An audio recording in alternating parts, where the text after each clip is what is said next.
Division 2 players love damage over time. I should know, some of my best performing videos are dot builds, so it's time to get hyped for 6 videos in 6 days. 5 build guides with in-depth looks at how the builds are optimised, best in slot gear, and how you can tweak them to perfectly fit your own playstyle. And to finish up, all the builds and just the builds. So let's kick things off with what might just be the hardest hitting burn build in the game. This is a typical burn build.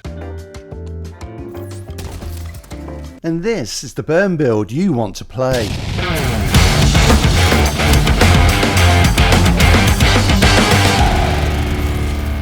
With unlimited signature weapon ammo, huge weapon damage buffs and damage over time ticks that melt enemies, is there anything this build can't do? Well yes, but more on that later. The tip of the spear was nerfed last year and is now the red-headed stepchild of Gearsets. The big challenge with the Gearset is that the true one-shot signature weapons don't have enough ammo, while those with large ammo reserves don't hit hard enough. So how did I solve this? On paper, the Gearset bonuses look good. Buffs to weapon damage and signature weapon damage, which increased on a kill, and signature weapon ammo regenerating every 60 seconds.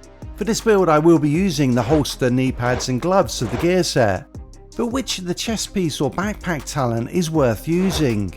Well, the chest piece talent increases the signature weapon damage buff and adds ammo on kill, but only every 3 kills, and this is just not enough. The backpack talent meanwhile increases weapon damage by a whopping 50% for 15 seconds after running out of the signature weapon ammo, and doubles the base ammo regeneration, which for this build makes it essential. But none of this solves the issue with the Gearset. To do that, I had to make the flamethrower from the firewall specialization into a 1-burst kill weapon, so my ammo would last entire fights. And I did this by doing 3 specific things. I rolled 5 attributes to status effects to buff the base damage of the flamethrower and the burn damage over time that it deals. To further increase the damage dealt, I used the Vile Mask, which comes with a talent Toxic Delivery, which inflicts an additional damage over time debuff whenever a status effect is applied. And for this build, the debuff hits for a spicy 1.1 million of damage. The final piece of the puzzle was a Golem Gear chest piece, which adds 10% status effects as its brand set bonus, and the talent Glass Cannon. This talent is what makes the build, and almost breaks it.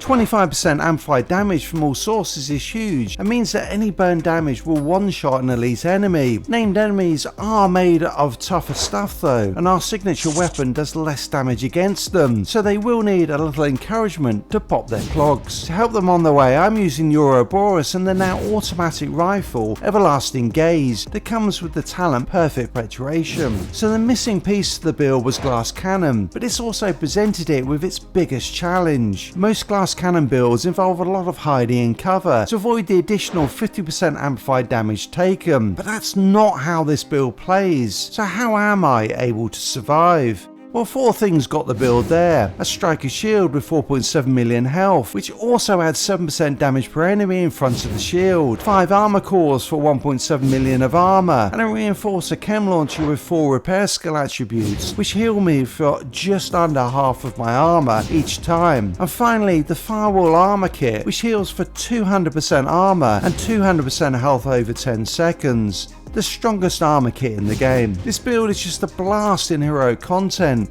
and instantly melting groups of enemies in the open world never gets stale.